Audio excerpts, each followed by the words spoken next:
कांग्रेस ना होती तो इमरजेंसी का कलंक ना होता, सिखों का नरसंहार ना होता, पंडितों का पलायन ना होता, बेटियों को तंदूर में जलाया ना होता। सुप्रिया श्रीनेत। नमस्कार आपको और को पैनलिस्ट को। मुझे हर बार लगता है, और इस पे तो मोदी जी की दाद देनी पड़ेगी, हर बार लगता है कि वो इससे घटिया और इससे ज्यादा नहीं गिर सकते, और वो हमारी सोच को जुटला देते हैं, वो उससे ज्यादा गिर कर दिखाते हैं। जिस सदन में मोदी जी बोल रहे थे, अगर कांग्रेस ना रहती तो ये काउंसिल ऑफ स्टेट्स राज्यसभा नहीं होती, ये काउंसिल ऑफ प्रिंसेस होते, और वहां पर राजा महाराजा बैठे होते। जिस संविधान के तहत वो बोल रहे थे, वो बाबा साहब का संविधान ना होता। जिस गांधी के सामने उनको नाक रगड़ के सर झुकाना पड़ता है, जबकि उनके हत्यारों को जय जयकार करने वालों के साथ वो खड़े रहते हैं, वो बापू के आदर्श जीवित ना होते। जिस देश की वो बात कर रहे हैं, वहां पर परमाणु तकनीक, टेलीकॉम, आईटी, आईआईटी और एम्स ना होते अगर कांग्रेस ना होती। अगर कांग्रेस ना होती तो पाकिस्तान के दो टुकड़े कर कर, उसको विभाजित कर कर विश्व का भूगोल ना बदला होता। अगर कांग्रेस ना होती तो एक बात सच है, जो लोग आज भूखमरी और गरीबी से जूझ रहे हैं, शायद वो ना जूझते। आपने मुझसे एक सवाल पूछा, मैं 30 सेकंड टाइम लेकर उसका एक और जवाब देना चाहती हूं। Counter argument. काउंटर आर्ग्यूमेंट इतना है कि लोकतंत्र की दाद देने वाले मोदी जी, लोकतंत्र की हत्या करने वाले आप हैं। आपको तो 21 साल की एक लड़की से जब वो कहती है कि आपके खिलाफ प्रदर्शन करती है तो डर लगता है। आपको तो डर उस पत्रकार से लगता है जो दिखाता है कि मिर्जापुर में बच्चों को नमक रोटी दिया जा रहा है। आपको पता है 2010 से 2020 में सेडिशन के मामलों में 96% सेडिशन के मामले 2014 के बाद आए हैं, और उसमें से एक करीब 150 मामले इसलिए आए क्योंकि मोदी जी के खिलाफ कुछ क्रिटिकल कहा गया था। 10 सेकंड की एक और बात कह के अपनी बात समाप्त करती हूं, फिर आप जिसके पास जाना चाहिए जाइएगा।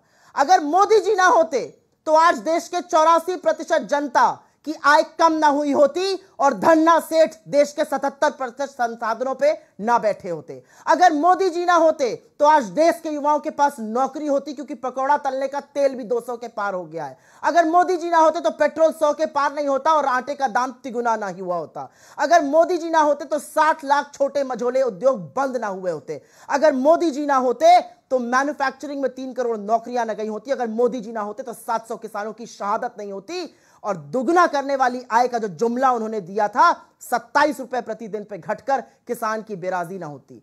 तो ये असलियत है मोदी जी की, बन-ठन के बोलना और हर बार लोकतंत्र के संवाद को गिराना। आपने बताया और सिर्फ मोदी जी का यही काम है। आपने बताया कांग्रेस ना होती तो ये सब ना होता। सुप्रिया जी बता रही है मोदी जी नहीं होते तो 700 किसानों की शहादत नहीं होती, महंगाई नहीं होती, बेरोजगारी नहीं होती। दे दीजिए जवाब राजीव जेटली। एक किताब लिखी गई थी कांग्रेस के एक बहुत चहेते हैं पत्रकार, उनके द्वारा। उस किताब के अंदर लिखा था कि कांग्रेस के जितने भी नेता आज़ादी के बाद ईमानदारी से काम कर रहे थे, उन्होंने इस बात को कोट किया था कि हमारी कांग्रेस अब भ्रष्ट हो चुकी है, आलसी हो चुकी है, और वो ऐशो आराम की जिंदगी जीना चाहती है, तो अब हमें कांग्रेस को खत्म कर देना चाहिए। जिन महात्मा गांधी की बात कर रहे हैं, उसी महात्मा गांधी जी ने भी कहा था अब कांग्रेस का जो उद्देश्य था वो खत्म हो चुका है, इसे खत्म कर देना चाहिए। क्योंकि जिस वक्त पे पूरी देश जो है वो आजादी की लड़ाई लड़ रहा था, काला पानी की सजा भुगत रहा था, जिस वक्त पे पूरा देश सड़कों पर लाठियां खा रहा था, उस वक्त पे कांग्रेस के अंदर अध्यक्ष पद की लड़ाई चल रही थी, और जिसे ये आजादी की लड़ाई बताते हैं। नेताजी सुभाष चंद्र बोस को हटाने का षड्यंत्र चल रहा था, और षड्यंत्र का इल्जाम जिसके ऊपर लगा था, मैं उसका नाम दोबारा कोट नहीं करना चाहता, जिन्हें ये कह रहे हैं कि उनके सामने नाक रगड़ते हैं, अगर वहां पर वो राजनीतिक कमरे के अंदर केवल राजनीति चल रही थी तो वो सड़क पे डंडे खाने वाले व्यक्ति का नाम आपकी जुबान पे क्यों नहीं आया आज तक? क्यों नहीं आपने कहा उसमें आजादी का योगदान उसमें था? हमेशा आपने नेहरू जी को कोट किया, और नेहरू जी पहले ऐसे व्यक्ति जिन्होंने कहा था कोरिया का असर मेरे भारत पे पड़ रहा है महंगाई का।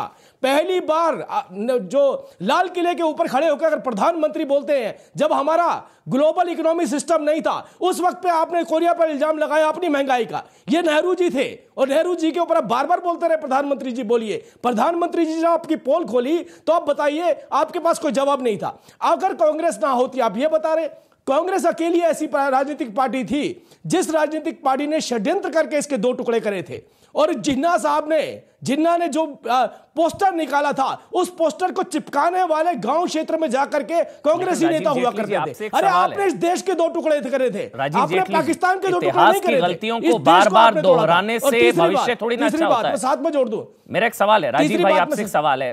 नेहरू जी को कोसने से भविष्य थोड़ी ना अच्छा हो जाएगा। अब कांग्रेस ना होती तो आज का नहीं है ना कांग्रेस, आज तो आप है ना सर।